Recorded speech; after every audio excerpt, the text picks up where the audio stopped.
This week, Ducati announced an update to their Streetfighter V4 lineup for 2021, including a new paint job that they've labelled the Dark Stealth. So in today's video, we'll look over some of the technical changes on the bike, as well as this awesome new blacked out paint job.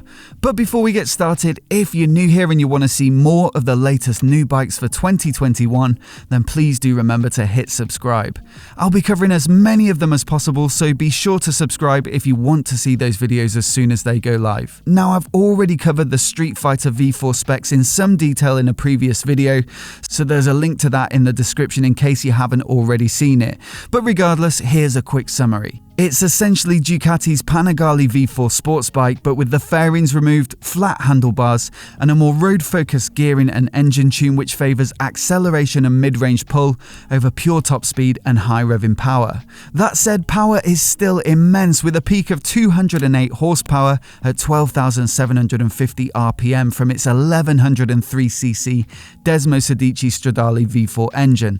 Despite having slightly less torque than the Panigale V4's engine, the shorter gearing actually results in 10% more torque at the rear wheel. But the engine gets all of the same technical features as the Panigale, such as the twin pulse firing order for a sound that's reminiscent of a V-twin, and the counter-rotating crank that helps to improve agility and keep the front end down under acceleration, along with the biplane winglets. It also uses the same front frame chassis design which uses the engine for the majority of its structure. Brakes are from Brembo with their top-notch Stalema calipers, and on the range-topping V4S you get premium spec electronic Öhlins suspension. In terms of electronic rider aids, the Streetfighter V4 is pretty comprehensive, with lean-sensitive traction control, ABS, quick shifter, anti-wheelie control, engine braking control, and launch control, to name but a few. And this is all in a package which I think looks absolutely stunning. The Streetfighter V4's designer said that the shape of the LED headlight was inspired by the grin of the Joker, and it definitely has a menacing look to it. But despite its aggressive appearance, most reviews praised the road manners of the Streetfighter V4 at lower speeds. The previous generation V-twin Streetfighter was always thought to be a bit of a handful, and whilst the V4 preserves the incredible top-end rush, Ducati have also managed to tame it for day-to-day real-world riding. It's really not that long ago that the Streetfighter V4 was launched. It was first announced in late 2019 for the 2020 model year. But Ducati have been forced to update it for 2021 because of the upcoming Euro 5 emissions regulations, which will require all new motorcycles to run even cleaner from the beginning of next year.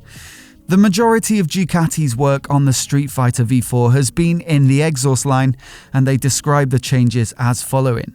The silencer, unchanged from an aesthetic point of view, uses 10mm longer catalysts and with a new technology of impregnation of noble metals, essentially for maximising the ability to convert polluting gases.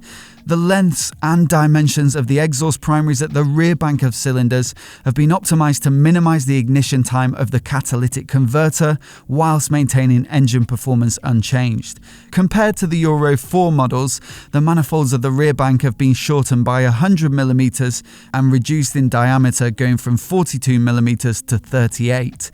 The new component allowed the introduction of a more compact rear heat shield integrated into the body of the bike. Always with the aim of limiting emissions is the introduction of 4 lambda probes, one for each cylinder, which allow a more refined control of the amount of injected fuel.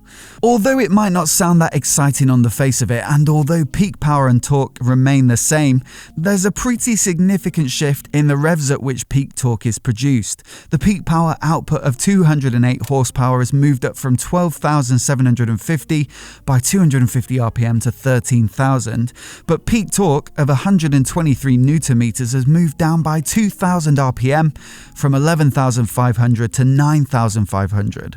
For riding on the road where there's less opportunity to hit the top end of the rev range, that ought to make the Streetfighter V4 more fun to ride on the twisties. There's also a change that's trickled down from the uber premium €100,000 Superleggera V4 in that the brake and hydraulic clutch pumps now have a self-bleeding body.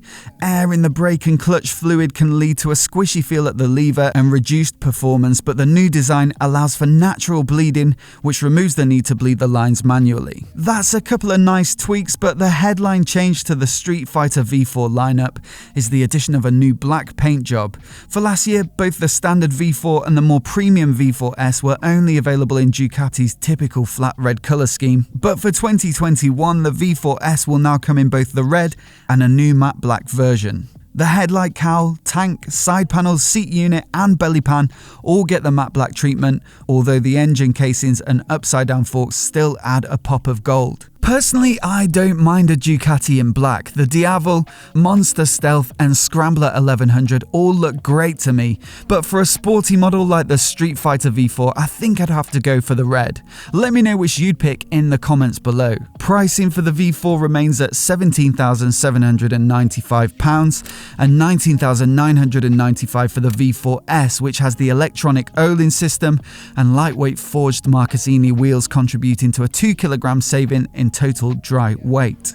The V4S in dark stealth trim, however, will set you back another £300 at £20,295. It's interesting that the flat matte paint is sold at a premium on this bike, given that both the Scrambler 800 and 1100 have recently been announced in a dark trim in order to provide a more affordable entry point.